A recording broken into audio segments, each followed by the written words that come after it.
amigos. O Senhor o sustentará no leito da enfermidade, tu renovas a sua cama na doença. Disse eu, compadece-te de mim, Senhor. Sara a minha alma, porque pequei contra ti. Os meus inimigos falam mal de mim. Quando morrerá, e lhe perecerá o nome. E se algum deles vem ver-me, diz mentira, seu coração repleto de maldade, sai a criticar por aí afora.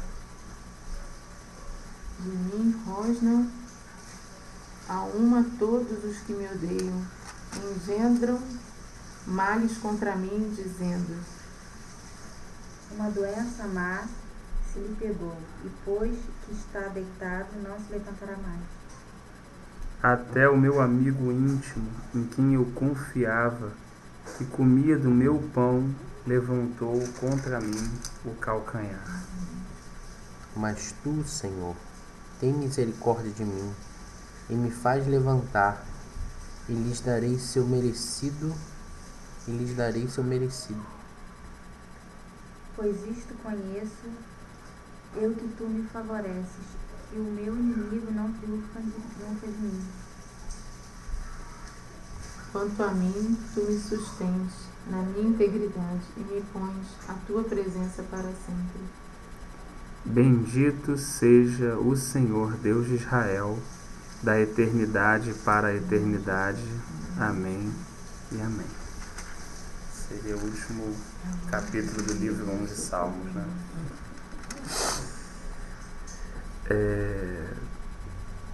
Um momento também de aperto, né? Momento de estreito, né? Aliás, acho que isso é o que, né, Davi nos ensina tanto, assim, que a melhor solução pro dia do aperto, da angústia, aqui parece que ele fala de um jeito da enfermidade também, né? Ou da calúnia, né? A melhor saída é sempre se derramar na presença do Senhor, né? Diante dos baques, das pressões, das tempestades, das crises, né? Nós habitamos aqui na terra e todos nós estamos sujeitos a, né, como o Senhor falou, né? Estamos sujeitos a aflições, né? A momentos de angústia, né? E de enfermidade, né? E às vezes a gente vê um irmão, outro dia eu estava olhando um irmão que ficou 2 anos enfermo, cara, o irmão hoje curado, andando, sabe? Aí eu estava passando por ele domingo, fiquei pensando assim, cara, meu irmão passou 2 anos num estreito, né? Teve todo um propósito, aquela enfermidade teve todo um agir do Senhor por trás, né? Trazer uma série de questões, né? Pro irmão assim, mas você vê que é bonito quando a gente consegue entender a mão do Senhor em tudo, né? A gente consegue ver o Senhor no controle, né? Em meio a dentro isso, da mão. Foi a pergunta que eu fiz logo quando o dia que ele foi curado. Eu falei, irmão, o que aconteceu? No quanto antes e depois, né? E aí realmente, aí a pessoa que para um pouco e pensa, né, vai falar, antes, como mudou a minha percepção do Senhor, das questões, né? Da minha fé, do que eu leio hoje, do que eu vejo, do que eu enxergo, da compaixão que eu sinto, né? E aliás ele começa o salmo assim, né? Bem-aventurado que acode ao necessitado, o Senhor o livra no dia mau, né? E não acho que como ler esse primeiro versículo e talvez não pensar em algumas situações como a do bom samaritano, né? O que faz a gente de fato acudir o necessitado, né? Assim, pensando, refletindo no meu ponto de vista, é a gente enxergar que ele é necessitado. Que às vezes a minha dificuldade em acudir alguém é por achar que sempre eu estou mais necessitado. Pô, como é que eu vou acudir o cara necessitado? Eu estou pior, parceiro, minha conta tá, né, tá mais alta, assim, né? E a gente sempre tem uma tendência a tentar resolver as nossas necessidades, por se achar, né, o mais necessitado. Mas, irmão, tem sempre alguém muito, né, mais necessitado que a gente, né?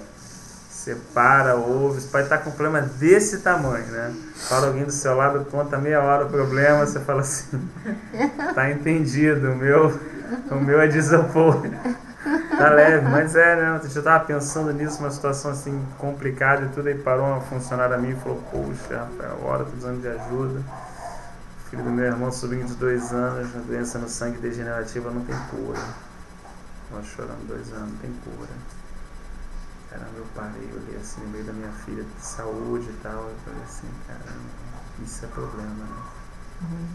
Isso é problema. Não, vamos orar, vamos orar. O pessoal orou, todo mundo lá na guarda municipal e tal, e o Senhor está agindo, está trabalhando, boas notícias vieram lá. Né? Mas assim, aí de repente parece que esse é o maior problema, mas aí ela conta e tem alguém com uma outra situação, e aí no final a gente vai chegar em quem? No Senhor. Porque quem sofreu mais do que ele? Quem teve mais problema do que ele? Quem foi mais humilhado que ele? Quem padeceu mais do que ele? Ninguém. Então assim, é como se você fosse olhando o mais do mais do mais. Do máximo da cadeia da humilhação, da doença, da enfermidade, foi o Senhor. Então assim, aí você bate no Senhor e fala assim, cara, não tem jeito, eu estou fazendo questão de meia dúzia de coisa, porque estou passando alguma provação, algum aperto, e o Senhor passou no caminho mais apertado que existe, né? Não existe, não existiu, não existe, nunca existirá um caminho tão apertado como o que ele atravessou. Um caminho tão escuro. Às vezes a gente se sente num momento de escuridão, de indecisão, do que fazer, meu Deus, ou de uma crise de fé, né? Ou de um questionamento. E a gente acha assim, caramba, tá muito escuro, né? E a gente não tem noção assim, de quanto foi escuro para o Senhor atravessar aquele caminho, né? Ponto dele fazer aquela oração, né? Acho que ele caminhando ali, depois da oração, depois de ter suado gota de sangue, tudo, assim, aquele caminho todo até o madeiro entregar o Espírito, olha, que escuridão, até a ponto dele falar, né? Eli, né? Sabactane, né?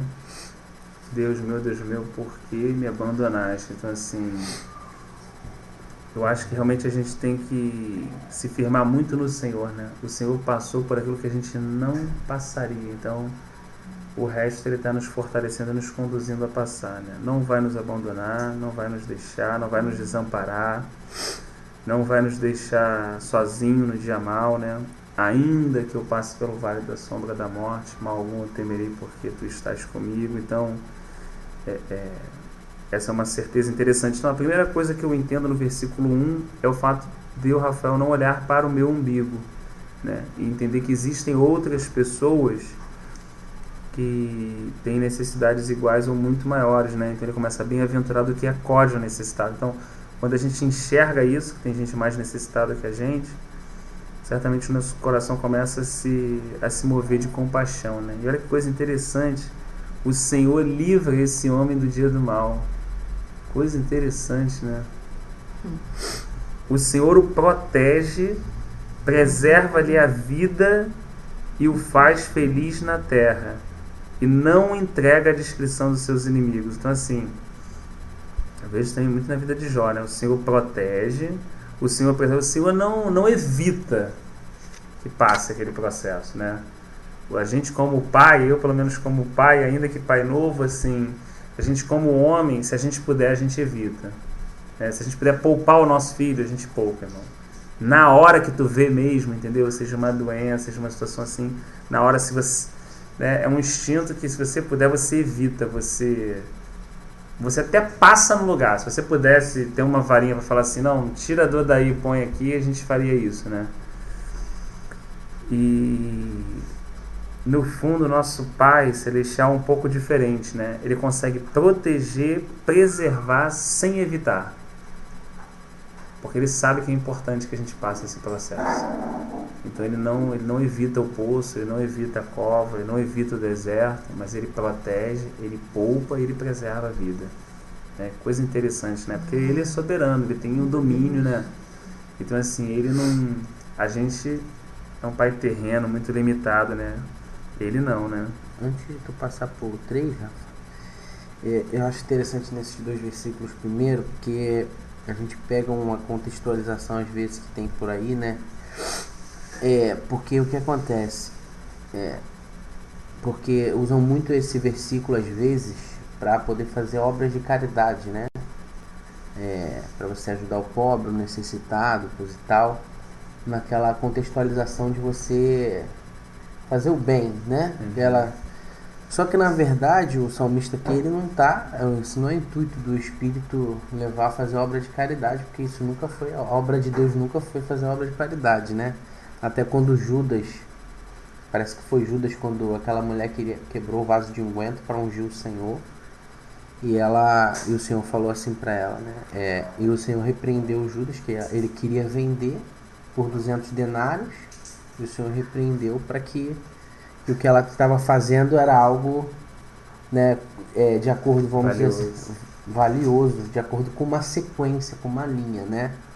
Então eu vejo o mais importante nisso tudo aqui para nós, principalmente nos dias de hoje que a gente está vivendo, porque é muito comum o nosso coração fazer matemática, sabe? É muito comum o nosso coração querer fazer, pesar, fazer as medidas, entende?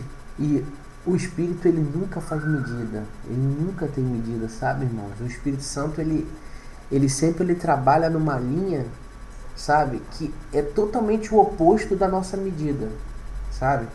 Porque senão a gente começa a medir esse versículo aqui e como, poxa, calma aí, então se eu tenho que ajudar o pobre para eu poder lá no dia, quando eu estiver no dia mal, eu estar tranquilo, meu querido, vai ser ao contrário. Porque quanto mais você ajudar o pobre, mais o Senhor vai te colocar no dia mal para você ser amassado. A gente pega a passagem do jovem rico, o que o Senhor fez com o jovem rico. O jovem rico fez tudo. Pá! Por que isso, irmãos? Porque a nova aliança, ela é para combater a justiça com a justiça. Antigamente, sim, a antiga aliança, o antigo pacto, era batido a injustiça era batido com a justiça por causa da lei. Mas na nova aliança não é assim. A gente pode estar todo certo psicologicamente, na maneira mental da nossa psique, mas para o Senhor a gente está totalmente errado. Por quê? Por causa da lei do Espírito de vida, que é a lei que sobrepõe a lei de Moisés. A lei que Moisés escreveu. Não é uma lei nem do homem, porque a lei de Moisés foi dada por Deus. Mas é porque é a lei do Espírito de vida. Por isso que o Senhor falou uma certa vez, ele falou assim, não há necessidade que ninguém vos ensine, porque vós tem a unção e sabeis tudo. Então, é muito comum a gente pegar às vezes esses dois versículos aqui e a gente querer fazer essa balança, sabe, na nossa vida. Irmãos, e quando a gente está fazendo essa balança, a gente está num caminho complicado, sabe? Porque a gente está deixando o Espírito Santo de lado e está andando com a nossa psique. Entende? A gente não está andando dependendo do Senhor. Que esse é o segredo da caminhada cristã. Essa é a diferença do cristianismo para qualquer outro ismo por aí. Islamismo, budismo, judaísmo, qualquer coisa. A diferença ligada à nossa motivação, né? A motivação pelo qual a gente... A diferença do cristianismo, irmão, é ele reconhecer, sabe, o que o Senhor fez e o que o Senhor representa. Porque se a gente não reconhecer que o Senhor, ele teve um papel para nos introduzir nessa realidade espiritual da dependência do Espírito, sabe? Como uma visão celestial que Paulo falou lá. Se a gente não compreender que o Senhor Jesus, o papel dele principal foi introduzir o Espírito Santo para nos guiar em toda a verdade, e não eu me guiar em toda a verdade, mas o Espírito, não o sistema, a congregação fulana de tal que vai me guiar, não, mas o Espírito Santo é que vai me guiar em toda a verdade. Aí eu não vou fazer pesos e medidas, sabe? Às vezes você vai chegar num lugar e você vai sentir claramente o Espírito Santo falar assim pra você, dá tudo que tu tem. E você ficar sem nada, irmão, sem R$1 no bolso, e você tem que voltar pra casa. Porque você viver dependendo do Espírito, irmão, é algo mais maravilhoso, sabe? É algo que você vai desfrutando. Por isso que ele falou aqui, o Senhor guardará, ele dará vida. Porque o que vai guardar a gente no dia mau, sabe o que é, irmão? É a experiência que a gente teve com o Senhor. E se a gente não teve experiência, só trabalhamos em cima da psique, andamos de acordo com a nossa mente, sabe? Não deixamos a dependência do Senhor. A gente hoje quer ir para a rua, a gente agora estava conversando agora há pouco tempo sobre a questão da internet aqui, que ele vai para o trabalho, ele tem que ir com todas as ferramentas. Na verdade, com todas as ferramentas que nós temos que ir, é o Espírito Santo. Seja até no nosso trabalho, irmão.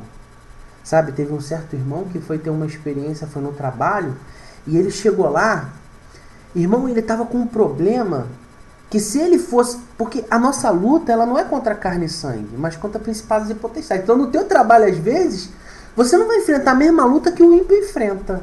Não. A do ímpio é uma luta natural, a nossa é uma luta espiritual, é diferente. Então, se a gente não for na oração, irmão, a gente perde, sabe por causa de quê? Porque o querubim caído, ele tá de olho em nós. No ímpio ele não tá não, porque ele é cliente dele, tá lá. Agora a gente não é cliente dele, nós somos filhos da luz. Mas se não estamos andando na luz, estamos andando em trevas. O que é a gente andar em trevas, irmão? É andar confiando na gente.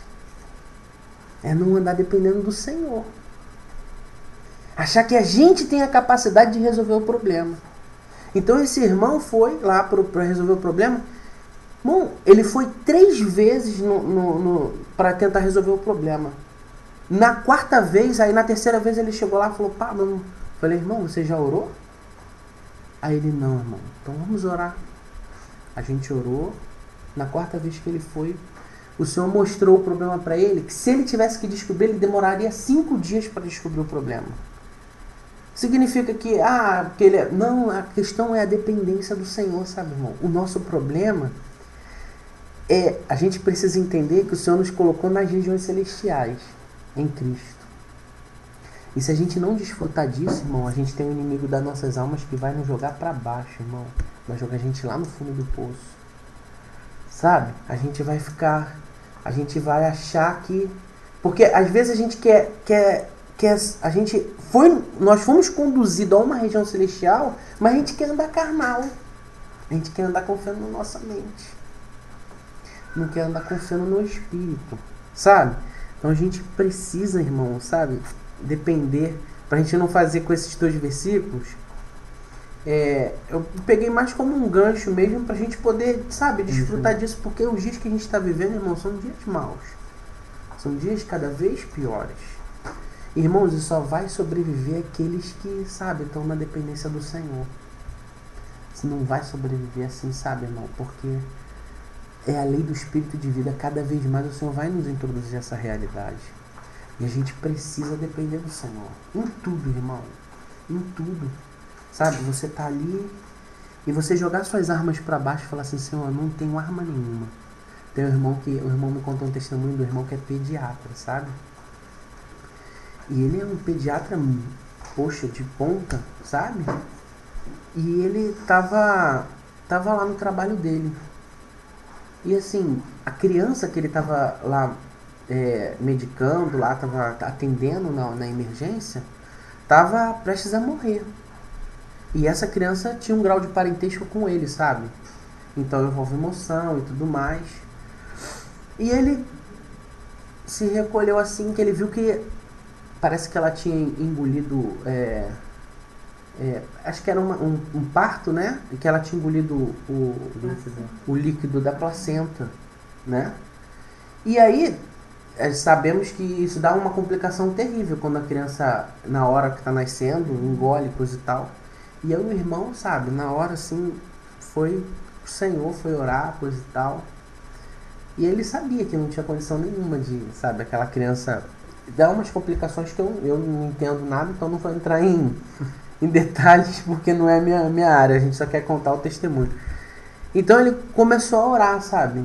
Ele falou assim, contando pro irmão a experiência, ele falou assim, irmão, eu falei diante do Senhor, eu falei assim, eu jogo todo o meu conhecimento à base. Ele falou com o Senhor, sabe, com o coração, como o Paulo falou, que reconheceu todo o conhecimento que ele tinha, era esterco. E quando a gente chega nessa realidade é porque a gente jogou todas as nossas ferramentas. E aí ele, sabe, aí o Senhor fez um mover lá dentro, sabe, do centro cirúrgico lá, da situação. Sei que pela misericórdia de Deus tudo foi restaurado, sabe? Então, assim, que a gente possa andar nesses dias, sabe, irmão, reconhecendo que o Senhor, ele é essa pedra fundamental, sabe? E que Ele enviou esse Espírito Santo. Que o Senhor nos ajude, né? Glória a Deus. O Senhor o assiste no leito da enfermidade, na doença, tu lhe afofas a cama. Achei interessante essa expressão, né? Algum outro irmão leu, né? O assiste na doença. Achei legal essa expressão, tu lhe afofas a cama, né? Então, assim, a ideia que dá de afofar a cama é colocar, assim, não curou imediatamente, né? Olha só que interessante. Não pegou ele porque, né, toda essa situação, ele é um grande servo de Deus e tal, então não vai passar por isso, né? Aí o Senhor falou assim, tu tem que passar, mas eu vou pegar uma caminha aqui que eu vou dar uma fofada fofinha, filho, dá uma deitada aqui. Não tem como te poupar dessa situação, Dá né? aquela ajeitada no travesseiro. Dá aquela ajeitada no travesseiro. Tu diz que ele não poupou nem o seu próprio filho, né? Antes agradou moê-lo, né? E fazê-lo enfermar até uma morte de cruz. Então, assim, bate no travesseiro, deita aqui, tá preparadinho. Ninguém vai tocar, mas tem que passar pelo processo, né?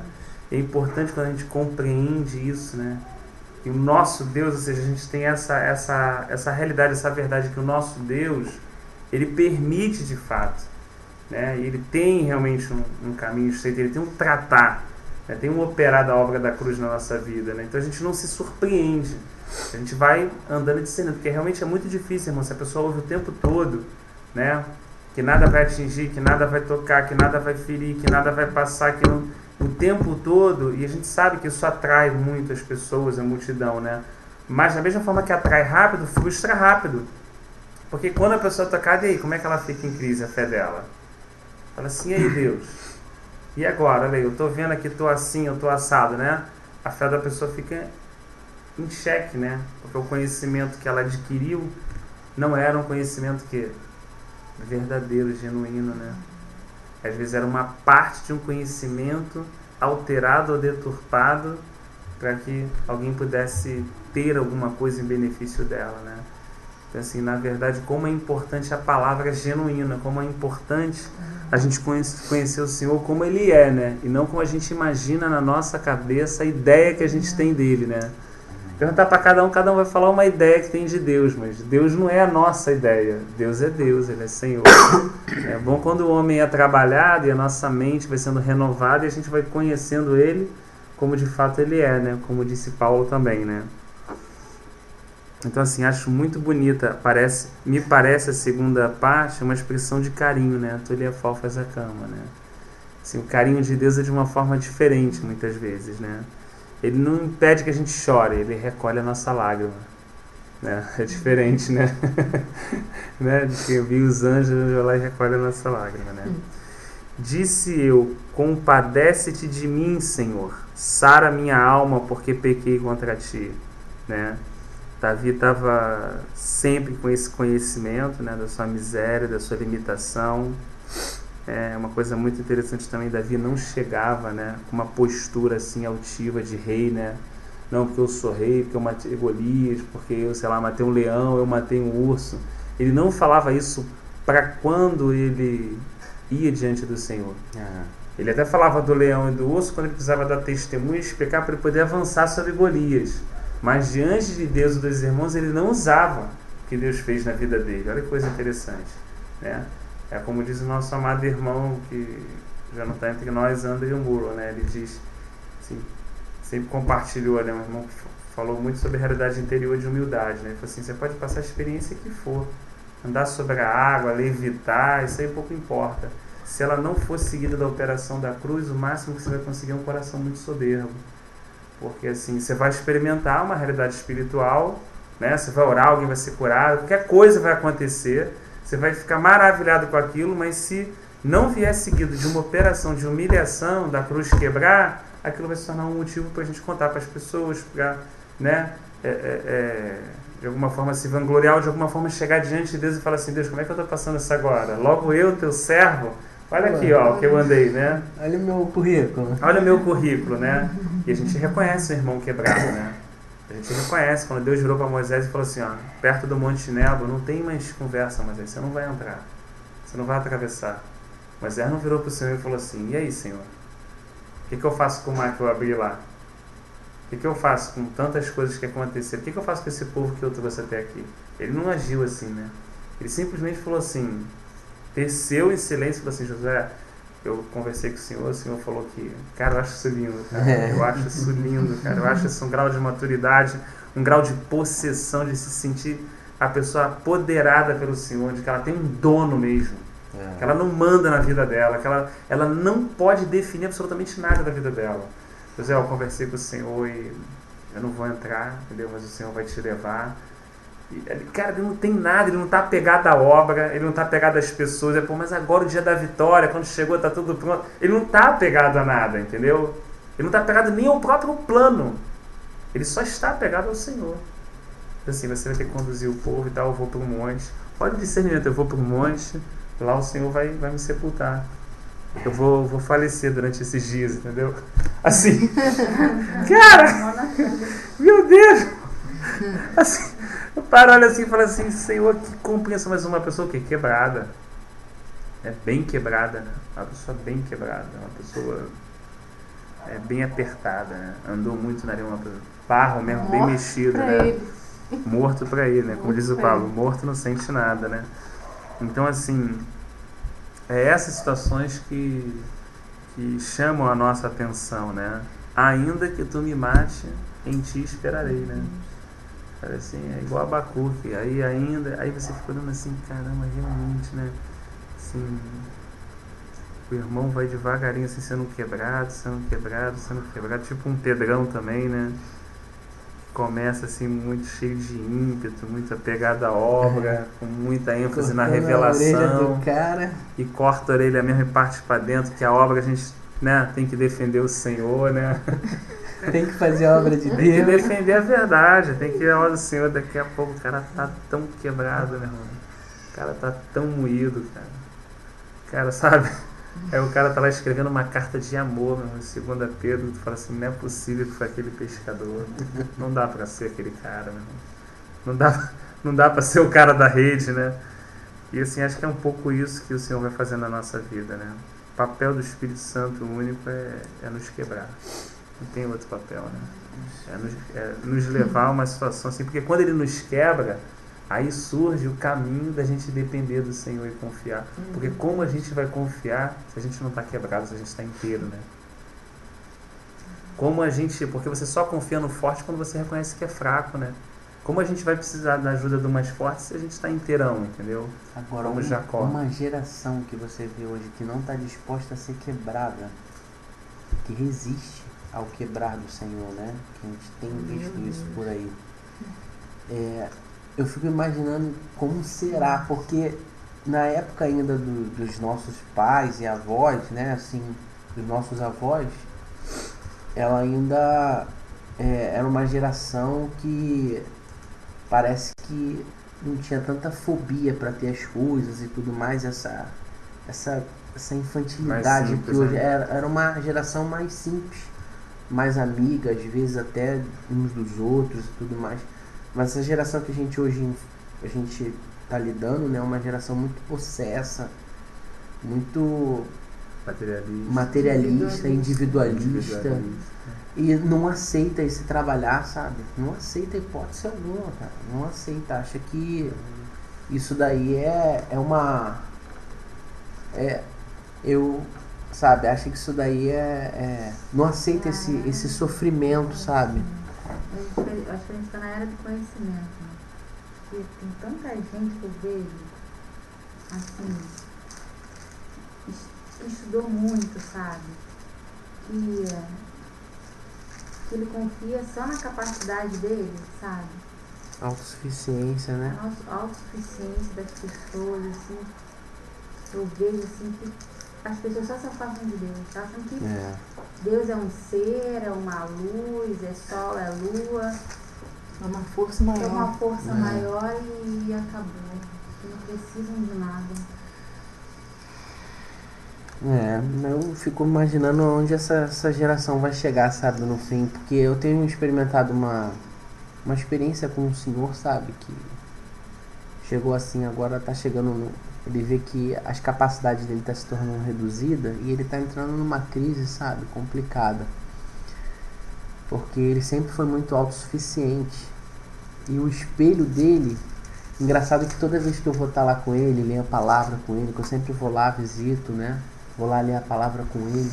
E toda vez o Senhor me leva assim a memória, sabe? O Espírito Santo me traz assim e fala assim: a geração de hoje, infelizmente, ela está caminhando para isso daí. É um fim de vida de angústia, de muita dor.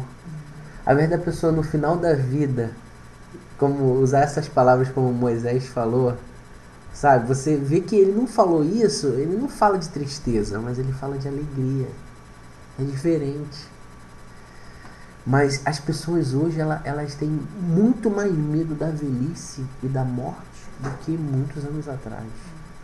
E por quê? Porque essa geração sempre foi muito autoconfiante. E quando ela começa a perder essa autoconfiança, ela cai nesse buraco, nesse abismo. Depressão, tudo. Terrível. E quando eu vejo isso nesse senhor lá, sabe? Eu vejo um retrato, cara, dessa geração, sabe? Eu vejo um retrato dela. O Senhor tá permitindo eu passar essa experiência com ele, sabe? Eu tenho visto isso. E quantas pessoas hoje com 40, 50 anos têm medo de chegar na velhice? Cada vez que ele vê que está chegando mais perto dos 70 anos, 60, ele vai ficando angustiado. E aquela fobia, aquela coisa toda. Sabe? Porque as pessoas não conhecem o Senhor, não reconhecem o Senhor na sua vida. É diferente aí você ver o final de um homem de Deus e você ver o final do ímpio. Sabe? É algo totalmente antagônico, né? Totalmente oposto. O homem de Deus, ele envelhece numa alegria. Lógico que tem lutas, não deixa de ter lutas, mas você percebe que no interior dele tem um desfrutar, sabe? Ele não tem medo da morte, não tem medo da velhice. É tremendo. Esses são os poemas, sabe? Os poemas de vida de Deus, sabe? É tremendo isso. Você falou assim, eu lembrei de uma palavra que o Senhor deu a Ezequiel, né? As abominações da casa de Israel depois do Êxodo, né? Depois do Êxodo, o Senhor levantou Ezequiel para falar ao povo dele. E uma das coisas que me impactam muito é quando Deus vira e fala assim para o povo, né?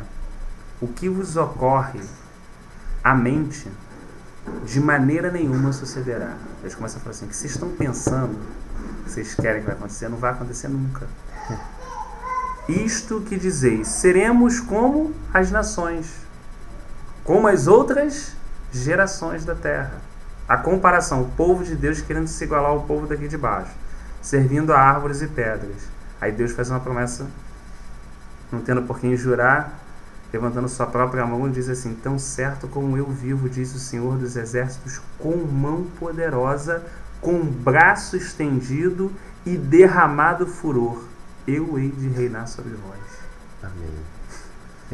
Assim, parceiro, não está entendendo. Eu estendo a minha mão, eu levanto o meu braço, eu derramo o meu furor, mas eu vou reinar sobre vocês. Vocês não vão ser como as outras nações. Prepara, meu irmão. É o que o Ezequiel está falando. Prepara o lombo, parceiro. Porque vai entrar um caminho que não vai ter como. Você vai ter que se dobrar. Né? Tirar-vos-ei de entre os povos, que está falando aqui de separação, consagração, eu vos congregarei das terras nas quais ando espalhado, com forte mão, com braço estendido e derramado furor. Levar-vos-ei aonde? Ao deserto dos povos. Olha que coisa interessante. Ao deserto dos povos. Não é nas grandes metrópoles, não é na multidão, não é na agitação. É no silêncio do deserto. Mas assim, eu vou levar vocês ali, né? Vocês são meu povo, não tem jeito. Vocês estão espalhados, misturados, querem ser igual. Eu estou fazendo uma promessa comigo mesmo. Eu vou reinar sobre vocês de qualquer maneira. Vocês não estão entendendo. Deus atrai o deserto. O próprio Deus, ele diz assim, ó: ali entrarei em juízo convosco face a face. Vocês não querem ver a minha face, né? Mas eu vou ver a face de vocês. Eu vou chamar vocês para o deserto dos povos, ali eu vou ficar face a face com vocês e vou entrar em juízo com vocês. E aí a gente vai ponderar tudo. Me dá aquela sensação de quando você senta, né, na frente de um juiz, quando vem isso na minha cabeça, né? Como se tivesse toda a história de todo o processo, como o processo fosse a nossa vida. Aí abre um ancião de dias lá e Rafael, e se ponderando, meu irmão, não tem fantasia, não tem eu acho, não tem eu penso, não tem eu quero. O processo é tudo que está ali é verdade. Não tem como correr, né? Então, assim, esse desejo de Deus ficar face a face com o seu próprio povo, né? Então, assim, como entrei em juízo com vossos pais no deserto da terra do Egito, assim entrarei em juízo convosco, diz o Senhor Deus. Far-vos-ei passar debaixo do meu cajado e vos sujeitarei à disciplina da aliança. Então, andando onde quer, como Deus esticar seu cajado assim, eu vou fazer vocês passar aqui debaixo do meu cajado e vou sujeitar a vida de cada um à disciplina da minha aliança. Mas não vai ter como correr. Ah, que Deus, eu fico lendo às vezes esse negócio, eu olho assim, eu falo assim, Senhor, que Deus lindo, que separarei dentre vós os rebeldes, os que transgrediram contra mim da terra das suas moradas. E aí vai seguindo o texto, não é o... Né, a gente já passou por Ezequiel, não é o foco assim, mas assim, é mais o derramar do coração de Deus em relação ao propósito, ao desejo dele, né? Então assim, caramba, uma promessa que ele mesmo faz, que começa nele e vai terminar nele, né? Então assim, eu lendo aqui, pensando assim, né, nessa situação, e Davi se coloca como fraco, né? Porque eu pequei contra ti, sara minha alma, compadece-te de mim. Ele está numa situação que ele depende totalmente do Senhor, né? Ele está numa situação assim, aparentemente, pelo que descreve, sem solução humana, né? E ele diz, os meus inimigos falam mal de mim, quando morrerá ele perecerá o nome. Quer dizer, está todo mundo desejando, meu irmão, a morte do cara. Todo mundo falando assim, pô, sabe aquela coisa que você fica pensando assim, você imagina estar numa situação dessa e você saber, irmão, às vezes um irmão que a gente acha, que a gente nem tem certeza se o irmão falou mal da gente, a gente acha que o irmão falou mal da gente, a gente já se sente incomodado. Você imagina a certeza de ter as pessoas desejando, né, que de fato a gente morra, né? Se algum deles vem me visitar, olha só, os caras iam lá visitar ele, né? Pô, vão visitar e tudo. Diz coisas vãs, amontoando no coração malícias, ensaindo, é disso que fala. Então assim, é um momento escuro, não é, de Davi, né? Um momento bem escuro que ele está passando, né? Um momento assim, bem escuro, difícil, uma situação parece muita solidão, sendo visitado, mas ao mesmo tempo sem, às vezes, uma companhia, né, mais chegada, né? De mim rosnam a uma todos os que me odeiam, engendram, né, elaboram, fazem planos maus contra mim, dizendo, peste maligna deu nele e caiu de cama, já não há de levantar-se. Então assim, são palavras duras, né, palavras pesadas mesmo, né, e Deus está permitindo que Davi passe, né, e é interessante que Deus manifesta o seu poder tanto quando Davi está com uma pedra na funda e mata Golias, quando Deus sustenta Davi na cama da enfermidade com os seus inimigos falando mal dele. É que a gente olha assim, não, aqui Davi estava forte, aqui ele está fraco, só que não é essa a visão celestial. Aquele era fraco e aquele era fraco. Não tem diferença nenhuma. É a nossa mente adâmica que faz essas concepções. Por isso que um dia a gente está aqui, o outro está aqui, porque um dia a gente se acha bem, a gente não consegue ver que a gente está sempre mal. A gente é sempre fraco. A gente é sempre vacilão. A diferença é apenas que em um momento você vê Deus sustentando você de uma forma. Em outro aspecto da sua vida você vê Deus te sustentando de outra forma. Mas é o mesmo Deus que dá força para um cara para matar 1000 e que sustenta o cara estender a cabeça e falar assim, passa a espada. Ou como Zacarias sendo cerrado no meio. Imagina uma serra você sendo cerrado no meio. Diz lá em Hebreu, é a mesma fé do outro que deu volta nas muralhas. Mas você acha que alguém hoje quer fé para ser cerrado no meio? Ou quer fé para dar 7 voltas e a muralha cair? Só quando a gente pede a fé, ela é uma só, que abrange vários aspectos, entendeu? Ah, filho, você quer fé? Então tudo bem, eu vou acrescentar fé. Então manda aí um vento legal que eu vou deitar na polpa do navio aqui. Né? Vamos ver a fé da galera, né? Homens de pequena fé, né? Então, assim, eu acho interessante quando o homem de Deus consegue olhar dessa forma, né? Até o meu amigo íntimo, em quem eu confiava, que comia do meu pão, levantou contra mim o calcanhar. Então, assim, não tem como. É qualquer bengala. Tu fala assim, pô, parceiro, ali só tem traíra, mas aqui tem alguém em quem eu posso confiar. E parece que o Senhor permite, não é que aquele irmão, né, às vezes teve uma intenção direta de ferir ou feriu. Não é isso. É que o Senhor permitiu aquela situação para que ainda naquele, que pelo menos esse, porque aí não tem como confiar. Aí resta somente o Senhor, meu irmão. Aí nesse momento você fica só você e o Senhor. Porque não tem. E é momentos que o Senhor leva mesmo a gente a passar. Por isso que às vezes a gente ouve declarações de irmãos que não entendem. Eu fiquei sozinho, ninguém foi me visitar, ninguém quis saber de mim, não sei o que, eu era super assim, agora eu tô aqui passando sozinho e tal. Às vezes é difícil, porque na verdade não são os irmãos que visitam, é o Senhor que visita o seu servo através dos irmãos. É o que Davi está falando. Então também quando ele não permite, ele também tem um propósito. Quando ele cria uma muralha, ele não deixa ninguém chegar para ajudar aquela pessoa, que às vezes é assim mesmo. A gente já experimentou isso e já viu alguns irmãos passar, né? Você fala assim, caramba, ninguém, parceiro, nem um telefone e tal. Mas na verdade não é que o Senhor faz uma muralha, não chega. Mas não chega por quê? Porque é aquilo que o Senhor falou, é como se o Senhor levasse a gente ao deserto, a um lugar silencioso, para palestrar com a gente sozinho ali. Né? Pra gente falar assim, pô, o Senhor ainda é mais tremendo do que o meu amigo mais íntimo, né? O Senhor ainda é mais pleno do que a maior amizade que eu possa ter, né? A maior aliança que eu possa ter, né? Então, assim, Davi experimentou isso, né? E ao mesmo tempo, no momento de dor, tu, porém, Senhor, compadece-te de mim e levanta-te para que eu lhe pague segundo merece, né? Aqui a gente está, Davi era interessante que ele realmente expressava o que ele sentia, né? Ele realmente não passava, paz do Senhor, e se pudesse meter a espada nas costas do caboclo, não. Ele realmente orava, ele colocava aquele sentimento diante de Deus, né? Se eu estou nessa situação, né?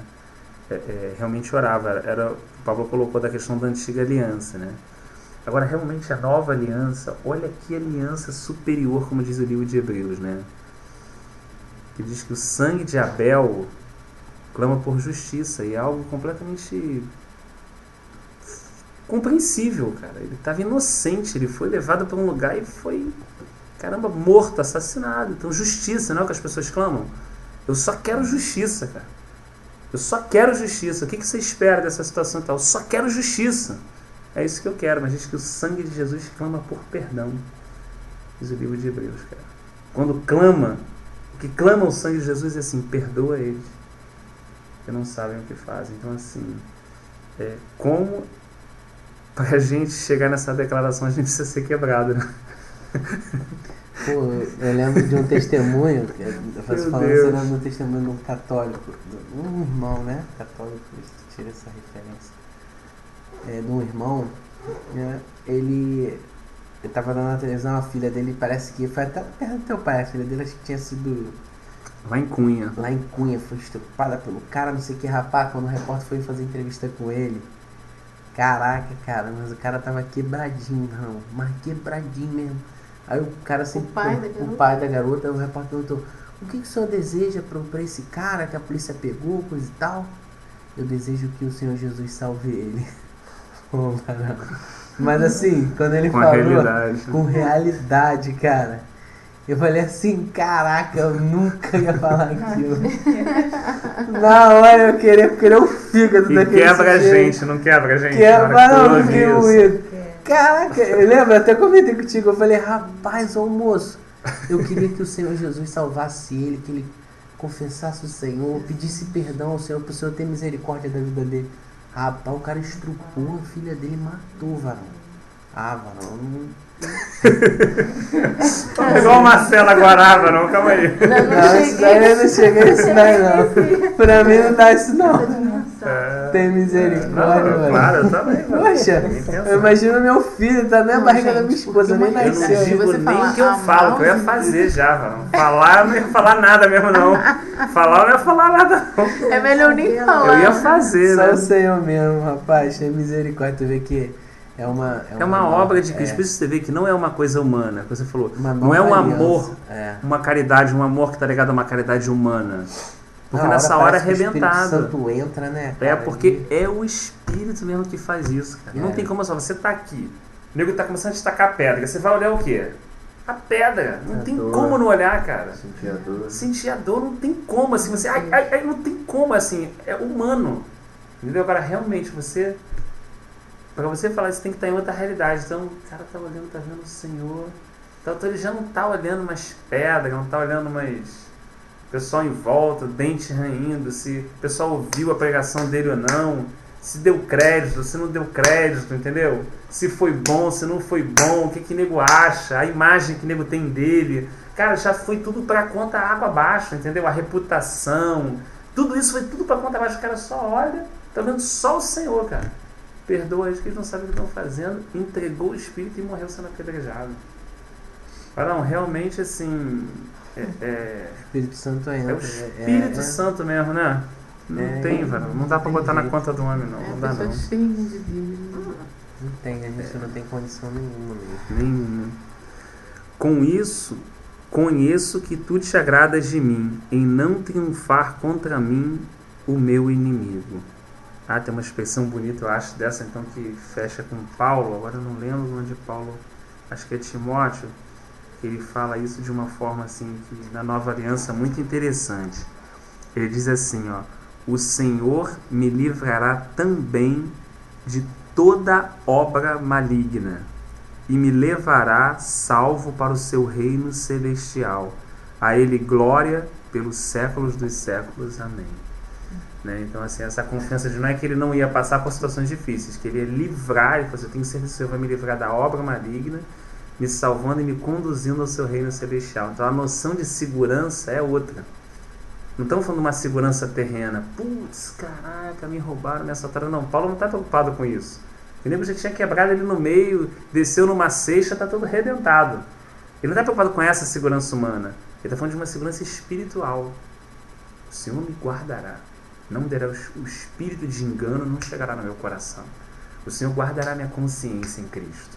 Ele guardará o meu relacionamento com Ele, o temor que eu tenho dele. O Senhor me livrará de toda obra maligna e me levará a salvo ao seu reino celestial. Olha a preocupação do que Paulo está de não perder, né?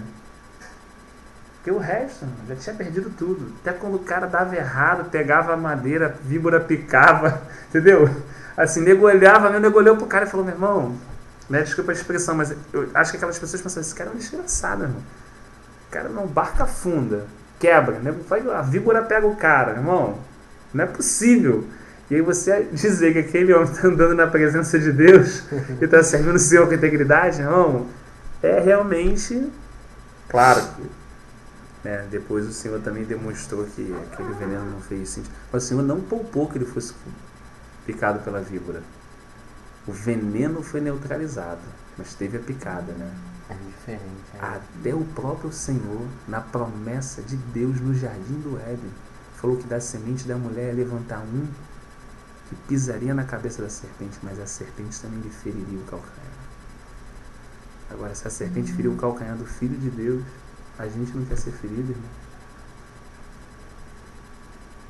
A gente quer passar incólume nessa caminhada, a gente quer passar 100%, igual eu me vejo querendo, não, tá tudo certinho e tal, isso aqui tá arrumadinho, vai passar. Não passa, entendeu? Você acaba sendo tudo marcado. Mas o problema não são as marcas que você sofre, o problema é não faltar a única marca que tem que ter na gente, que é a da cruz. Putz, irmão, se tiver essa, então as outras tudo bem, entendeu? Se tiver essa, a das outras, tudo bem. No fim foi um pouco da declaração desse testemunho do irmão de Cunha.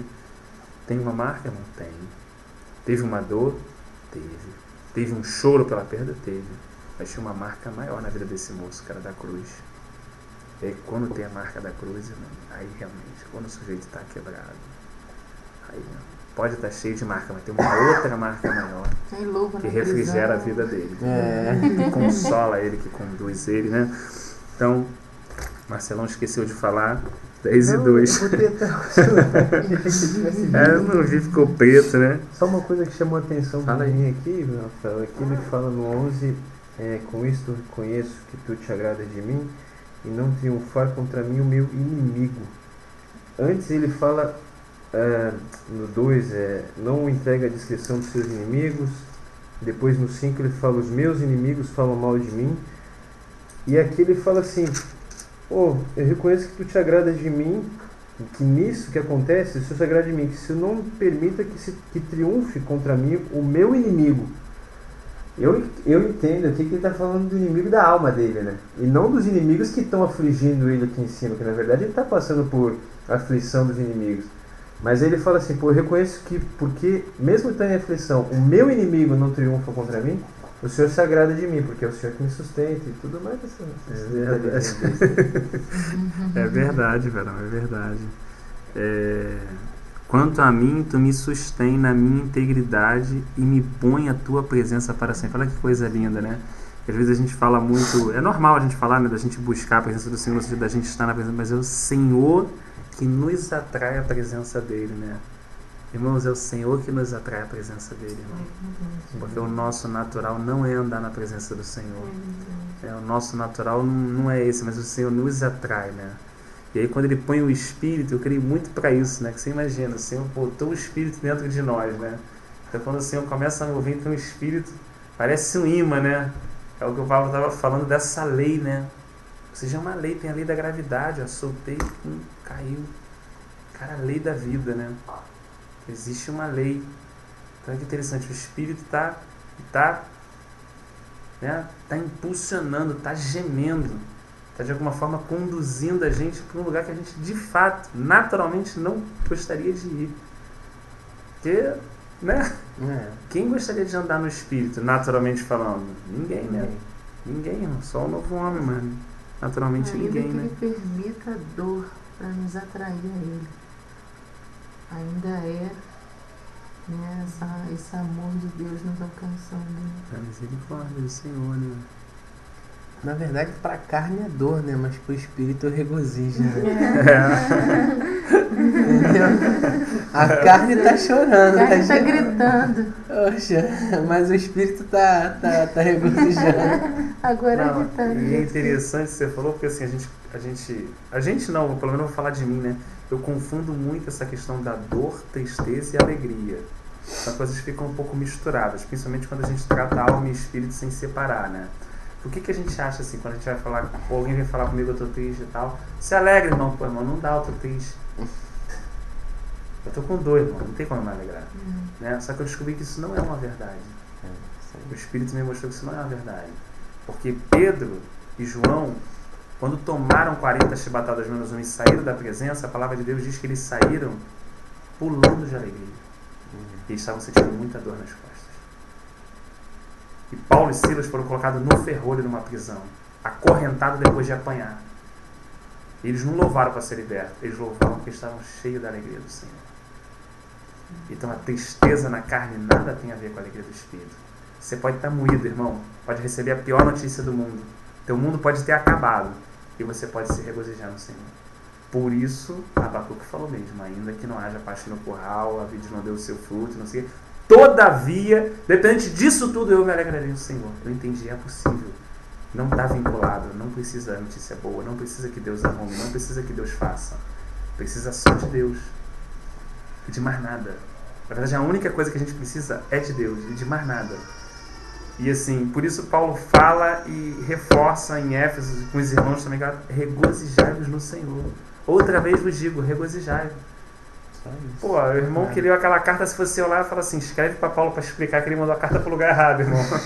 De repente a carta até está certa, mas a igreja foi errada. Entendeu? É o que eu, Rafael, naturalmente ia responder. Mas como a gente aprende essa realidade? Sendo profundamente entristecido e sendo profundamente regozijado e alegre no Senhor. Não tem outro jeito de aprender isso. Como é que a gente vai aprender que isso anda junto? Andando. Não dá pra aprender só olhando alguém que esteja passando comigo. Não dá. Meu irmão estava falando comigo, eu achei interessante. Que ele estava falando comigo e ele falou assim, irmão, eu aprendi uma coisa. Que, rapaz, eu faço um monte de plano, um monte de coisa, mas na hora o Senhor falar, No outro dia ele falou assim, irmão, eu marquei com um irmão, né, pra resolver uma situação, e o irmão não foi. Na hora assim bateu aquela angústia no meu coração, eu fiquei com raiva do irmão. Mas na hora assim o Senhor fala assim pra ele regozijar, né? Se regozija no Senhor. Aí dali ele aprendeu. Ele ligou pro irmão agradecendo até que o irmão não foi. E era uma situação que era pra resolver pra ele. Era uma situação séria, grave. Esse outro irmão acho que era até advogado e tudo. Mas ele agradeceu, ficou todo, mas ele agradeceu tudo. Ele ficou alegre com a situação toda. Então assim, às vezes, né? Porque às vezes é muito comum às vezes a gente se decepcionar até mesmo entre os irmãos. A gente fica assim, poxa, mas o irmão falou que ia fazer um negócio, ia trazer uma coisa e tal. Às vezes um parente nosso, né? Um primo, um irmão, porque a gente só se decepciona com as pessoas mais próximas. Com as pessoas afastadas a gente não se decepciona. Então, quando a gente começa a caminhar nessa realidade que a gente vê que é o Senhor em todas as coisas, a gente nunca vai se decepcionar. Sabe? A gente nunca vai se decepcionar. Pô, mas o irmão marcou com você de te pagar aquele cheque de 3 mil reais, de 5 mil reais. Mas o Senhor não permitiu, amém? Você vai se regozijar no Senhor. Lógico que isso tudo é uma realidade. É, né? lógico, eu sei. Isso tudo não é utopia. O Senhor vai nos conduzindo a essa realidade. Isso na forma mais assim, superficial possível que a gente possa lidar. Então, trabalhando mesmo, né? O nosso afeto de comunhão, nosso afeto de comunhão nunca vai ser quebrado. Aí por isso que se cumpre aquela palavra: nada nos separa do amor que há em Cristo. Nada, irmão. Fica até difícil, você vai evangelizar num hospital e aí o irmão tá lá no leito e tal, você vai falar: regozijai-vos, irmão. Regozijai-vos. Deus de repente deu 5 minutos, você fala assim: normalmente é o contrário, louca, né? Normalmente é o contrário. Tinha uma visita que eu fiz com uma irmã que estava com câncer terminal no hospital lá. Chegou, cara, o rosto da irmã brilhando. A irmã, rapaz, eu senti uma vergonha, uma alegre. Qual é seu nome, Rafael? Falei, varão, parece que ela tava... Pô, ela orou não, mano. Ela ministrou, mano. Eu saí de lá, falei, recebi minha bênção. Rapaz, eu falei assim, cara, a irmã com o rosto brilhando, sabe, falando e tal. Aí a filha dela falando, né, já... Não, minha mãe tá consciente, né? De repente chegou o dia de partir, então... Cara, um clima assim no quarto, eu falei assim, meu irmão, eu sou estranho nesse lugar aqui. Você tem misericórdia de mim. Eu falei assim, caralho. Vou lá, beijo pra vida da irmã. Pô, não, eu fui nesse propósito, né, mano? A gente vai sempre achando que tem alguma coisa pra dar, né? Chega lá, tá vendo a miséria, mais ou menos assim. Aí cheguei lá, cara, ó, pra não dizer que a visita assim, né? Aí você vê, né? Até o que a gente faz inconsciente, né? O Senhor também usa a gente meio inconsciente assim, né? Pra você ficar sempre quebradinho. Nessa mesma visita, tava umas 3 irmãos e tinha um cara lá que eu achei que era irmão, né? E aí eu comecei a testemunhar dessa irmã, né? Falando, não sei o que, tal, caramba, e contando essa história e tal. Aí daqui a pouco um rapaz saiu, mas ficou tipo uma meia hora, né? Aí ele falou assim, pô, cara. Eu falei assim, o que houve, pô? Rapaz, o rapaz estava aqui, eu falei assim, Ele falou assim, tu não sabe não? Eu falei assim, não, minha irmã não tá aqui com a gente. Não, rapaz, é que esse aí trabalha junto com a irmã, eles estão daquele outro grupo ali que é do Centro Espírita, que vieram também orar. Eu falei assim, ele tava vendo tudo isso, fazendo cera. Eu falei, tava aí ouvindo. Tá bom. Assim, ainda bem que nem sabia, porque senão a gente já fica cheio de dedo. A gente já fica cheio de dedo, não quer falar, a cabeça já tira, né? E ali ele tava bebendo e, né, assim, graças ao Senhor. Graças ao Senhor, né? Falei assim, caramba. Bendito, olha o fechamento do salmo, né? De aflição. Bendito seja o Senhor Deus de Israel, da eternidade para a eternidade. Amém, amém. Amém, amém, mano. Amém, amém. Uma certeza, né? Da eternidade à eternidade, que não tá em nada temporal, né? Tá olhando esse Deus eterno, né? Tremendo, né? Senhor nos conduz. Senhor nos ajuda essa...